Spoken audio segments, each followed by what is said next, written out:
안녕하세요. 경의사당의 강경희입니다. 오늘은 부모와 자식과 관계된 고사성어를 배우시겠는데요.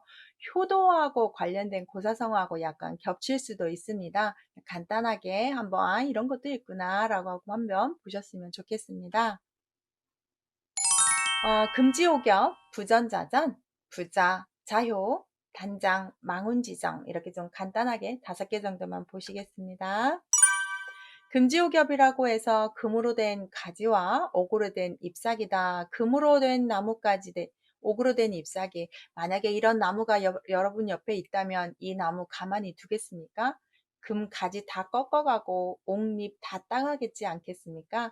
정말 귀한 나무와 잎사귀입니다. 그래서 임금의 가족이나 귀한 자손을 우리가 금지옥엽이라고 하는데 꼭 임금과 뭐 귀족들만이 아니라 부모에게는 자식들이 다 금지, 옥엽 같은 사람들이죠. 그래서 금쪽 같은 내 새끼라고 표현을 하잖아요. 어느 부모에게 자식이 그렇게 되지 않은 자식이 어디 있겠습니까? 정말 어떻게 생겼건, 어떤 여건이건, 어떤 죄인이건, 정말 사람들이 손가락질 하건, 그 부모의 입장에서는 내 자식은 정말 금쪽 같은 자식입니다. 그래서 그때마다 금지옥엽이라고 하고 드라마도 그런 거 있고 금쪽 같은 대새끼라는 이런 것도 있고 많이 쓰는 말인데 부모와 자식 간에 관련된 사자성어에서 한번 넣어봤습니다. 부전자전 많이 쓰는 말이죠. 아버지가 전달해서 아들이 또 전달하게 되는데 우리가 유전자 이야기를 많이 합니다. 자식이 부모의 피를 받아 태어남으로 부모의 모습을 담죠. 정말 어른들이 저도 그런 말 많이 들어봤는데 아이 낳아서 키우니까 씨도득은 못한다. 아이고 어쩜 이렇게 똑같니. 그래서 말씀을 하시는데 가끔씩 재밌는 사건은요. 똑같은 아이의 부분 눈을 보고도 시댁 가면 아빠 닮았다고 그러고 친정 가면 엄마 닮았다고 합니다. 그래서 객관적으로 누구 닮은지는 모른 거죠. 저희 부부가 같지 않으니까요. 뭐 쌍둥이가 아닌 이상 다른데 같다고 표현하는 거 보고 그리고 잘한 부분은 다 자기 닮았다고 하고 못한 부분은 상대방 배우자 닮았다고 하지 않으셨나요? 그래서 저 이거 볼 때마다 개인적인 판단이고 객관성은 없는 것 같고 객관성은 유전자로 이제 검사할 수 있는 요즘 과학이 발달했으니까 그렇게 되겠죠.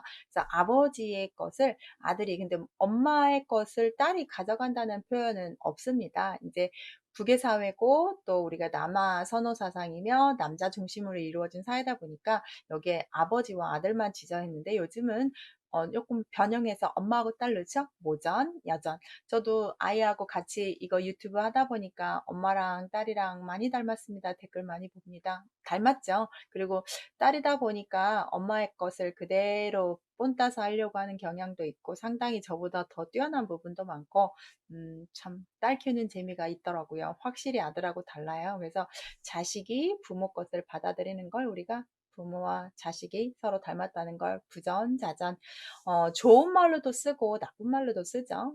많이 쓰는 말입니다.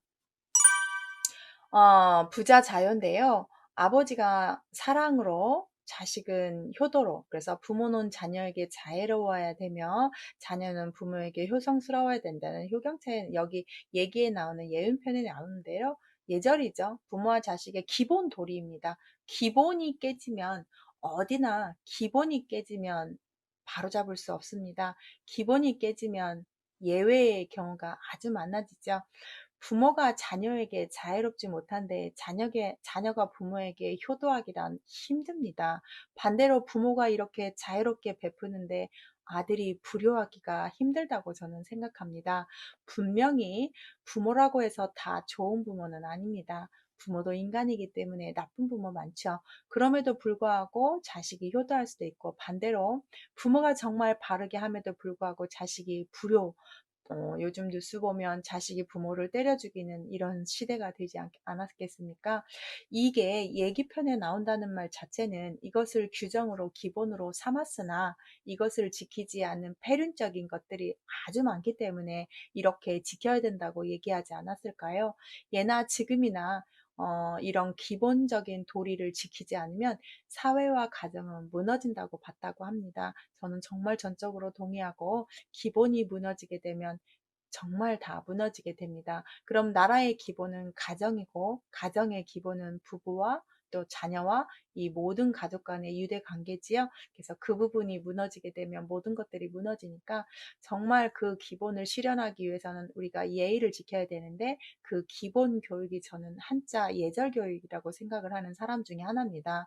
그런데 영어, 수학 이런 거에 치여서 이런 기본적인 예의를 멀리하고 있으니 안타까울 뿐이고 어떻게 하면 이런 기본 예의를 조금이라도 한두 명이라도 알려줄 수 없을까라는 것 때문에 이렇게 노력을 하고 있습니다. 많은 도움의 파장이 저의 정말 나비의 날갯짓 하나가 멀리 멀리 아프리카 대서양 태평양까지 가는 바람이 되는 것처럼 이런 작은 노력이 언젠가는 큰 효과를 보지 않을까 이런 기대를 하는데요. 정말 기본적인 예의를 잘 지켜서 모두가 행복하게 정말 마음 아픈 일이 없는 그런 사회였으면 좋겠다는 게 큰 포부입니다. 뭐 이제 부자자녀로 대단한 제가 포부를 밝혔는데요. 정말 우리 부모는 자식을 사랑하지 않는 부모 없고요. 자식도 그 사랑에 보답하는 효도해야 되겠습니다. 단장이라는 말인데요. 여러분 단장의 미아리 곡의 노래 아십니까? 트로트 거기에서 엄청나게 임영웅이라는 사람이 이걸 불어서 저희 엄마만 눈물 짓고 듣고 있던데 어마어마하게 이 단장의 미아리 곡의 노래 잘하시는 분 많죠? 저희 아버지도 노래 잘하셔서 이거 잘하시는데요. 이 이야기를 보면 이 단장이라는 표현 자체가 창자가 끊어진다는 뜻이다라고 해서 간단하지만 어미원숭이 이야기입니다. 이야기인즉슨 제나라 황공이 어느 협곡을 지나가다가 원숭이 한 마리를 잡아서 그냥 배에 태웁니다. 새끼 원숭이였는데 그 새끼 원숭이를 찾겠다고 어떤 큰 원숭이가 따라오는데 아마 어미 원숭이였던 겁니다. 그래서 자기 아기를 잡아가니까 어미 원숭이가 얼마나 마음이 아팠겠어요.